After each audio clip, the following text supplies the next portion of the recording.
parco archeologico del Bosco Seleni si sviluppa nell'area del rilievo granitico omonimo che sovrasta l'abitato di Lanusei in una cornice ambientale caratterizzata da una fitta copertura di lecci e roveri.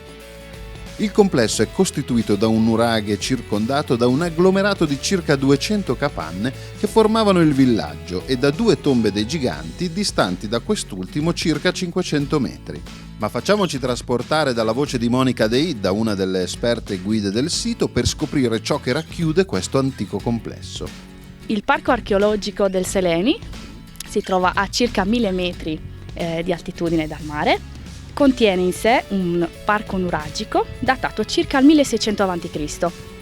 Si presuppone vi fossero 5 tombe dei giganti, attualmente visibili solamente 2, dei pozzi sacri dove sono stati ritrovati la sacerdotessa, il sacerdote e l'alciere, e un villaggio nuragico a circa 500 metri di distanza dalle 2 tombe dei giganti visibili.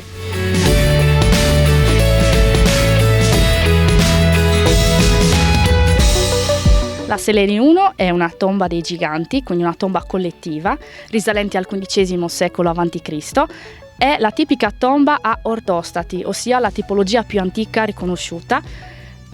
E, per la dimensione del corridoio presente in questa tomba pare si potesse deporre all'interno circa 30-40 defunti, in posizione fetale, quindi racchiusa come un bambino nel grembo di una madre, collocati in file all'interno del corridoio. I defunti venivano inseriti o dalla porta principale o calati dall'alto. Davanti alla tomba veniva poi svolta anche una sorta di cerimonia, di rituale, proprio per propiziare il continuo della vita, oltre la morte.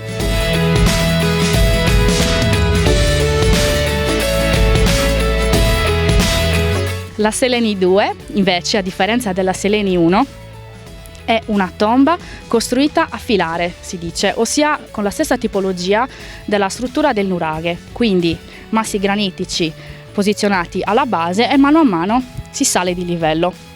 Idem vale per il corridoio interno alla tomba, che a differenza del primo che si è visto, è costruito anch'esso a filari, quindi andando a chiudersi fino alla cima del corridoio per poi essere coperto con la terra a mo' di barca rovesciata.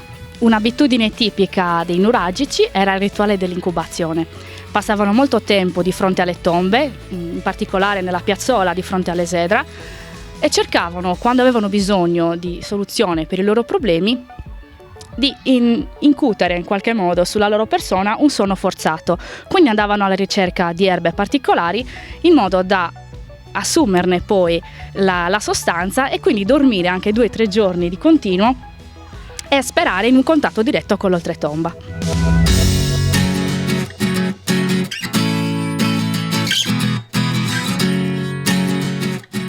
Il villaggio nuragico del Parco del Seleni, detto Genacili, ha una torre centrale addossata a un complesso granitico alto circa 20 metri e il restante dei nuraghi e delle capanne attorno a questa enorme torre centrale. La sua datazione risale circa al 1600 a.C. e il suo utilizzo è stato variegato lungo i secoli, per lo più basato sulla lavorazione delle ceramiche. La particolarità di questo villaggio ancora da scavare è la presenza di circa 200 capanne sul lato sud del villaggio.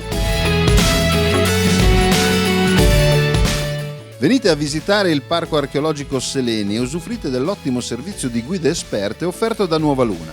Per tutte le informazioni potete visitare il sito www.lanuovaluna.it.